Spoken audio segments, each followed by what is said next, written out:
নমস্কার, আমি শ্রাবণী। আমি আবার চলে এসেছি হ্যাশট্যাগ আমরা সকলের পক্ষ থেকে আজকে বিষয় নিয়ে আলোচনা করতে। আজকে বিষয় দিয়েছে রিম্পা রয়, খুব সুন্দর একটি বিষয়।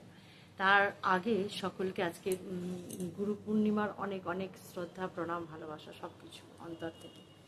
তো আজকের বিষয়টাও এই বিষয় যে গুরু বিনা জ্ঞান নাহি, জ্ঞান বিনা গতি নাহি। সত্যি কথাই তাই। গুরু যদি আমরা না পাই তাহলে আমাদের জ্ঞানকে আমরা উন্নত করতে পারবো না। তবে আমিও এটা মানি, আবার এটাও বিশ্বাস করি, আমি যদি দেহধারী কোনো গুরু হয়তো আমার সামনে নেই, কিন্তু আমি যদি মনে মনে কাউকে গুরু ভেবে নিই এবং সে হয়তো আমার সামনে নেই, কোনো দেহধারী অবয়ব আমার সামনে নেই, কিন্তু আমি হয়তো মনে মনে কাউকে গুরু মানছি।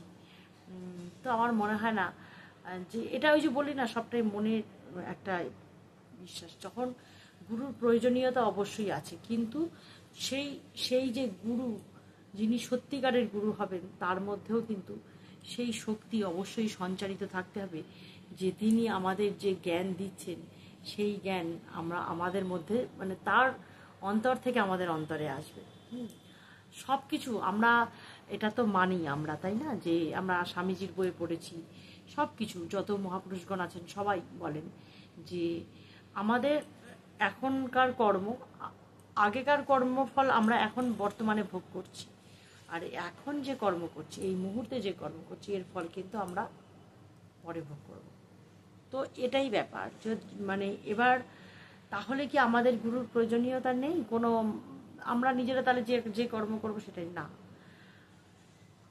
অবশ্যই আছে। গুরুর প্রয়োজনীয়তা অবশ্যই আছে, যেটা একটা আত্মার তখনই শুদ্ধতা তৈরি হবে যখন, বা আত্মার সেই শক্তি তৈরি হবে, বা আত্মার সেই জ্ঞান তৈরি হবে যখন আমরা অন্য এক আত্মার থেকে অনুপ্রেরণা আমার আত্মাতে সঞ্চারিত হবে, সেই জ্ঞান আমার আত্মায় সঞ্চারিত হবে, তখনই আমরা উন্নতি লাভ করতে পারবো। এটা হচ্ছে স্বামীজির কথা। স্বামীজির বইয়ে এই কথাটা আমি পড়েছি যে যখন একটা আত্মা থেকে আর একটা আত্মায় জ্ঞান সঞ্চারিত হবে, তখনই সেই আত্মাও সেই জ্ঞানকে গ্রহণ করে নিজেকে উন্নত করতে পারবে। কিন্তু তার জন্য যেমন গুরুর প্রস্তুতি থাকা দরকার, সেই গুরু জ্ঞানই আমার আত্মায় সঞ্চারিত হবে যে তিনি সত্যিকারেরই গুরু।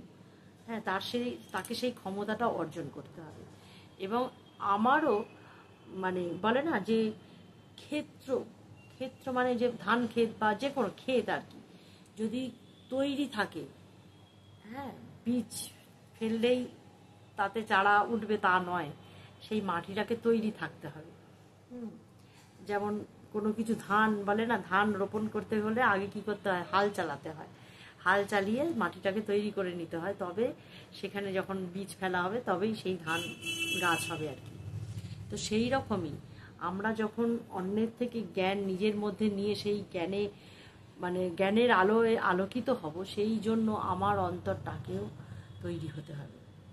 যতক্ষণ না আমার আত্মা তৈরি হচ্ছে, ততক্ষণ কিন্তু আমি কারোর কাছ থেকে সেই জ্ঞান নিলেও আমার অন্তরাত্মা কোনোভাবেই আলোকিত হতে পারবে না।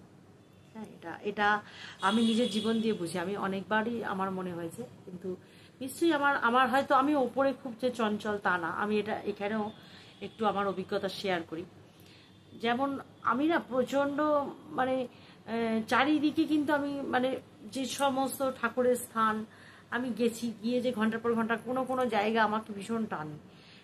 এইবার আমি অনেক দিন থেকে আমি ভেবে রেখে দিয়েছি যে আমি বেলুড় মঠে দীক্ষা নেব আর কি।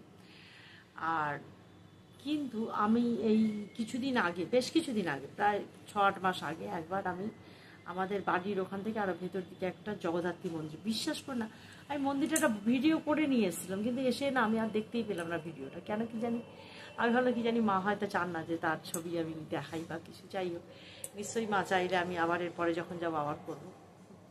আশেপাশের গাছপালাগুলো উঠেছে, কিন্তু আমি মন্দিরটার যে একটা ভিডিও করেছি সেটা ওঠেনি। কেন কি জানি, আমি ব্যাপারটা বুঝতেই পারিনি।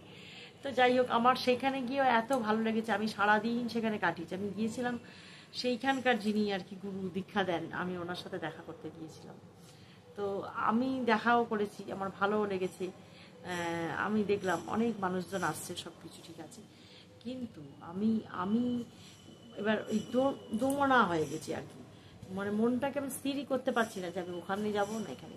আমি আমার মামাকে যখন বললাম যে মামা, আমার মামা একটু আধ্যাত্মিক, আমি বারবারই বলি আমি দীক্ষা নেব, বললো এখনই নিস না, দীক্ষা আরেকটু পরে নিবি। আমি কী জানি কেন মামা এরম বললেন, আমার মনটা চাইছে, কিন্তু আমার ভাবছি কী জানি শুধু দীক্ষা নিলেই হলো না। হ্যাঁ, গুরু মানে আমার ভার যিনি বহন করছেন, এটা হচ্ছে মানে ভালো করে বোঝবার চেষ্টা করবেন। আমি একজন গুরু থেকে দীক্ষা নিয়ে নিলাম, কিন্তু তিনি আমার ভার বহন করছেন, তাহলে আমাকেও সেইভাবেই তৈরি হতে হবে যিনি আমার ভার বহন করবেন। তাহলে আমার পাপ কাজ, আমার এ কাজের ভার কিন্তু অনেকটা তার উপর বর্তায়। কাজেই নিজেকে অনেকটা তৈরি না হলে না সেইভাবে আকছার আমি অনেক কিছু শুনেছি, এগুলো আমি এখানে বলতেই চাইছি না। আমি এখানে আজকের দিনে কোনো নেগেটিভ আলোচনা করতেই চাইছি না। আজকে সত্যি কথাই গুরু পূর্ণিমা, আমি মনে মনে ঈশ্বরের শরণাপন্ন। আমি তো সবসময় বলি আমি অনেক কিছু বলতে পারছি না, যেটা আমার মুখের মানে ঠোঁটে এসেও আটকে যাচ্ছে এরকম। তো এই আর কি, এর থেকে আমি বেশি কিছু বলতে পারবো না, কারণ আমি এখনো পর্যন্ত আমি দীক্ষা নিইনি, তার জন্য আমি কিছু বলতে পারবো না। আমার মনের এই ইচ্ছা যে আমি বেলুড় মঠ থেকে নেব। আবার ওই তো বললাম আমি সেইখানে আরেকজন গুরুদেবের সাথে দেখা করতে গিয়েছিলাম, জানি না মনটা মনে হয় আরেকটু তৈরি নয়, হয়তো মনটা আরেকটু স্থির করতে হবে। তবে আজকে দিদিভাইয়ের আলোচনা আমি শুনেছি, সত্যি দিদিভাইও এরম বলেছেন। দিদিভাই যে সারদা মঠ থেকে দীক্ষা নিয়েছেন, এখন এই যে দিদিভাইয়ের থেকে আমি যেই শুনলাম না, আমার মনে হচ্ছে তাই তো আমার তো গঙ্গাটা পার হয়ে আমি ওপারে যাব, তাহলেই আমার সারদা মঠ, আমি যদি আমার এখানে গঙ্গার ঘাটে দাঁড়াই আমি সারদা মঠ দেখতে পাই, দর্শন করি একদম ছাদে, মানে চিলেকোঠারও যদি ছাদটায় উঠি তাহলে ওখান থেকে আমি ওই মঠের চূড়োগুলো দেখতে পাই আমার বাড়ি থেকে। হ্যাঁ, এই হচ্ছে, এখন সামনেটাই আর কি ফ্ল্যাট হয়ে গেছে, তো তাই জন্য অনেক আড়াল পড়ে গেছে। আগে আমার বাড়ি থেকে পুরো দক্ষিণেশ্বরের মন্দিরটা দর্শন হতো। তো আমার মনটা এরকমই, আমি যদি কোথাও যাই সেখানে গিয়ে আমার ভালো লাগলে আমার মনে হয় কি তাহলে আমি এখান থেকে দীক্ষা নেবো।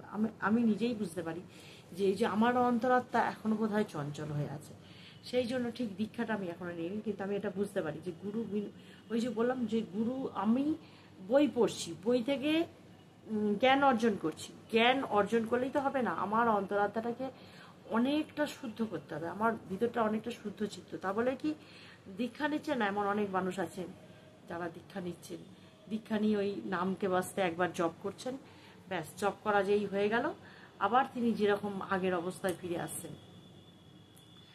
তিনি কি কর্ম করছেন বা কি ভালো না মন্দ সেগুলো মনে হয় তার বিচার করার কোনো দরকার নেই। তিনি হয়তো এক্ষুনি ঘন্টাখানেক পুজো টুজো করে উঠলেন, তার পরক্ষণে অন্য একজন মানুষকে দুচ্ছাই করছেন। আমার মনে হয় ওরম করার থেকে আমি যেমন আছি তেমন থাকি, এরকম মনে হয়।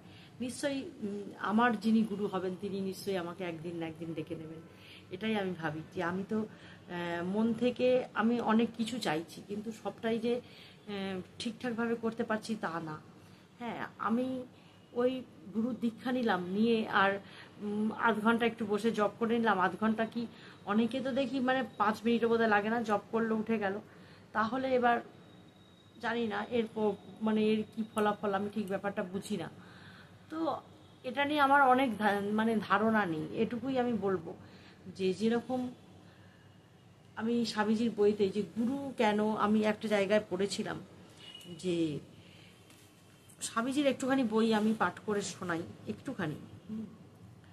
এই যে উদাহরণস্বরূপ, গ্রহিতা আত্মার পক্ষে ক্ষণিক আবেগোচ্ছ্বাসের ধর্মের জন্য প্রকৃত ব্যাকুলতা বলে ভুল করার সম্ভাবনা থাকে। আমাদের জীবনে তা আমরা দেখতে পাই। অনেক সময় আমাদের জীবনে দেখা যায় যাকে আমরা ভালোবাসতাম এমন একজনের মৃত্যু হলো, আমরা তাতে খুব আঘাত পেলাম। আমরা তখন অনুভব করি সমস্ত জগৎ যেন আমাদের থেকে ফসকে গেল। তখন আমরা নিশ্চিন্ততর উচ্চতর আশ্রয় খুঁজি এবং মনে করি আমাদের অবশ্যই ধার্মিক হতে হবে। কিন্তু কয়েকদিনের মধ্যেই সেই উচ্ছ্বসিত আবেগ অনুভূতির তরঙ্গটি চলে যায়। তরঙ্গটি চলে গেলেই আমরা আগে যেখানে ছিলাম, তার মানে আমি যেটা বললাম সেটাই, দেখেছেন তো, আমরা আগে যেখানে ছিলাম সেখানেই গেলাম। মানে ওই যে কিছুক্ষণের জন্য আমি একদম, মানে আমি ভীষণভাবে ধার্মিক, আমি গুরুদেবের আলোচনা করছি, গুরুদেবের জব করছি, যেই সেই ব্যাপারটা আমার মধ্যে থেকে, সেই আবেগটা সরে গেল, তখন আমি যেখানে ছিলাম আবার সেখানেই ফিরে এলাম। আগে যেখানে ছিলাম সেইখানেই পড়ে থাকি। আবার সবাই এই ধরনের আবেগোচ্ছ্বাসকে প্রকৃত ধর্মপিপাসা বলে ভুল করে থাকে।